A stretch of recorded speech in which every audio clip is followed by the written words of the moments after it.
हरे रंग का तोता और एक सफेद कबूतर एक खूबसूरत पेड़ की डाली पर साथ बैठे हुए अपनी गहरी दोस्ती और खुशी को दर्शाते हुए में एक शांत और हरियाली से भरा जंगल है।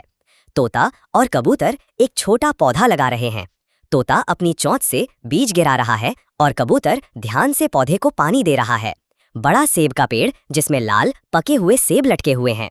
तोता और कबूतर पास में बैठकर पेड़ को गर्व और खुशी से देख रहे हैं। शरारती बंदर सेब के पेड़ की डालियां तोड़ रहा है। तोता और कबूतर इधर उधर उड़ते हुए परेशान और गुस्से में चहचहा रहे हैं दिखाए गए हैं।